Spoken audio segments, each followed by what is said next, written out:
अब जहर तो दे ही दिया था और हम तो महाकाल के भक्त हैं, हम पे क्या होगा जहर का असर। तो हमने भी कह दिया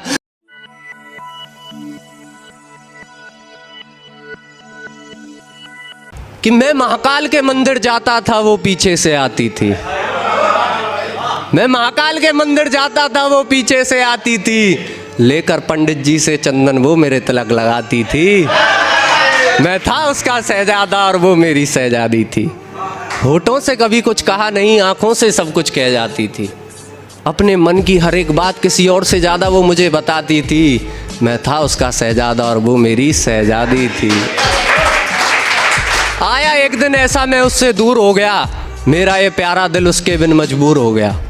अरे बड़े दिनों के बाद मैंने उस मंदिर की हर एक सीढ़ी फूलों से सजाई थी। 2 साल बाद मेरी शहजादी लौट कर आई थी। मैंने उससे पूछा, मैंने उसका हाल पूछा, तो सुनकर जवाब में खड़ा रहा चुपचाप। वो मेरे से कहती है, जी कौन हो आप?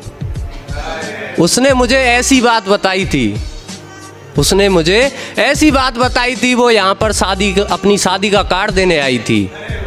मैंने उसका हाथ पकड़ा, उसी महाकाल की मूर्ति के सामने ले गया और कहा, हे महाकाल मुझे बताओ ये कैसी बर्बादी है, क्यों इसे याद नहीं मैं इसका शहजादा और ये मेरी शहजादी है।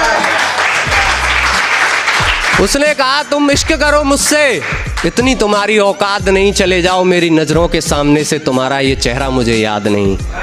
फिर एक दिन अचानक उसने कॉफ़ी पे बुलाया, कॉफ़ी पिलाई, कहने लगी, मैंने तुझसे नहीं तेरी दौलत से प्यार किया है, उसे पाने के लिए तुझे कॉफ़ी में जहर दिया है।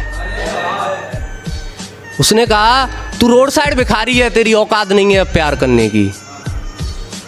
अब जहर तो दे ही दिया था और हम तो महाकाल के भक्त हैं, हम पे क्या होगा जहर का असर। तो हमने भी कह दिया कि तूने छोड़ दिया मुझे जहर देकर, सोचा रोड साइड भिखारी हूं। तूने छोड़ दिया मुझे जहर देकर, सोचा रोड साइड भिखारी हूं, पर तू भूल गई रे छोरी, जिसने जहर पी लिया गले में उस महाकाल का पुजारी हूं।